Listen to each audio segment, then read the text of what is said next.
हरितालिका तीज व्रत कथा। भगवान शिव ने कहा, हे गौरी, पर्वतराज हिमालय पर गंगा के तट पर तुमने अपनी बाल्यावस्था में अधोमुखी होकर घोर तप किया था। इस अवधि में तुमने अन्न ना खाकर केवल हवा का ही सेवन के साथ तुमने सूखे पत्ते चबाकर काटी थी। माघ की शीतलता में तुमने निरंतर जल में प्रवेश कर तप किया था। वैशाख की जला देने वाली गर्मी में पंचाग्नि से शरीर को तपाया। श्रावण की मूसलाधार वर्षा में खुले आसमान के नीचे बिना अन्न जल ग्रहण किए व्यतीत किया। तुम्हारी इस कष्टदायक तपस्या को देखकर तुम्हारे पिता बहुत दुखी और नाराज होते थे। तब एक दिन तुम्हारी तपस्या और पिता की नाराजगी को देखकर नारद जी तुम्हारे घर पधारे। तुम्हारे पिता द्वारा आने का कारण पूछने पर नारद जी बोले, हे गिरिराज, मैं भगवान विष्णु के भेजने पर यहाँ आया हूँ। आपकी कन्या की घोर तपस्या से प्रसन्न होकर वह उससे विवाह करना चाहते हैं। इस बारे में मैं आपकी राय जानना चाहता हूँ। नारद जी की बात सुनकर पर्वतराज अति प्रसन्नता के साथ बोले, श्रीमान, यदि स्वयं विष्णु जी मेरी कन्या का वरण करना चाहते हैं तो मुझे क्या आपत्ति हो सकती है। वे तो साक्षात ब्रह्मा हैं। यह तो हर पिता की इच्छा होती है कि उसकी पुत्री सुख संपदा से युक्त पति के घर की लक्ष्मी बने। नारद जी तुम्हारे पिता की स्वीकृति पाकर विष्णु जी के पास गए और उन्हें विवाह तय होने का समाचार सुनाया। परंतु जब तुम्हें इस विवाह के बारे में पता चला तो तुम्हारे दुख का ठिकाना न रहा। तुम्हें इस प्रकार से दुखी देखकर तुम्हारी एक सहेली ने तुम्हारे दुख का कारण पूछने पर तुमने बताया कि मैंने सच्चे मन से भगवान शिव का वरण किया है, किंतु मेरे पिता ने मेरा विवाह विष्णु जी के साथ तय कर दिया है। मैं विचित्र धर्म संकट में हूँ। अब मेरे पास प्राण त्याग देने के अलावा कोई और उपाय नहीं बचा। तुम्हारी सखी बहुत ही समझदार थी।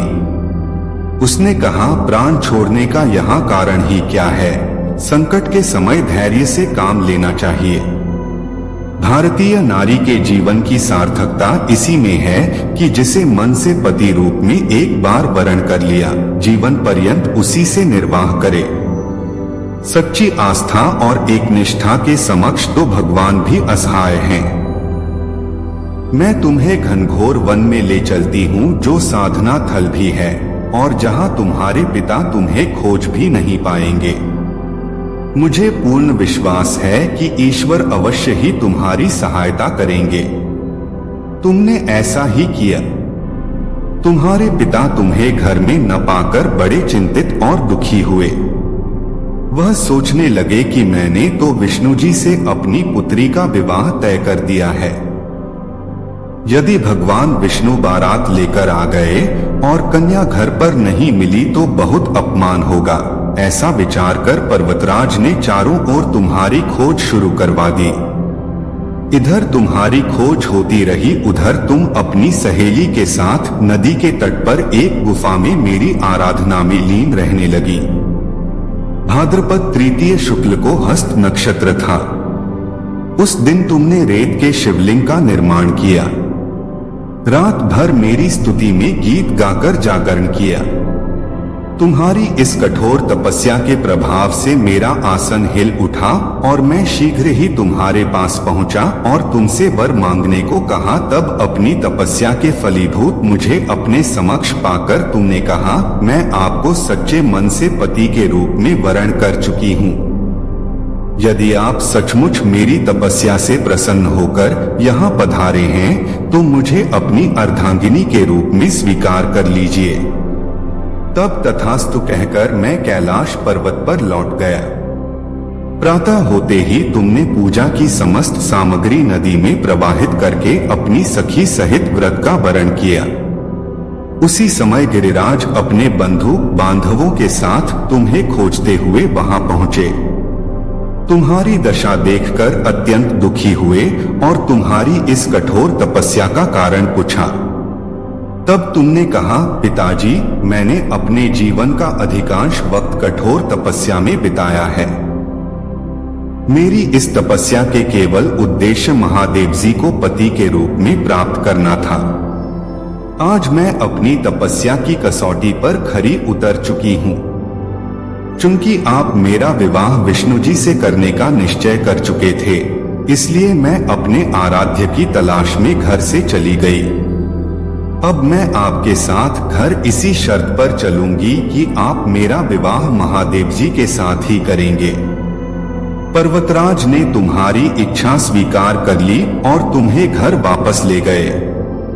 कुछ समय बाद उन्होंने पूरे विधि विधान के साथ हमारा विवाह किया।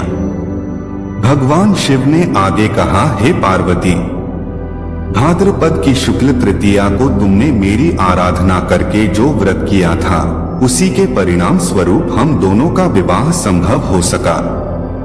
इस व्रत का महत्व यह है कि मैं इस व्रत को पूर्ण निष्ठा से करने वाली प्रत्येक स्त्री को मन वांछित फल देता हूँ। भगवान शिव ने पार्वती जी से कहा कि इस व्रत को जो भी स्त्री पूर्ण श्रद्धा से करेगी, उसे तुम्हारी तरह अचल सुहाग प्राप्त होगा। इस व्रत को हरितालिका इसलिए कहा जाता है क्योंकि पार्वती की सखी उन्हें पिता और प्रदेश से हर कर जंगल में ले गई थी। हरित अर्थात हरण करना और तालिका अर्थात सखी। ऐसी ही और वीडियो देखने के लिए हमारे इस चैनल ज्ञान की गंगा को सब्सक्राइब करें। धन्यवाद। हर हर महादेव।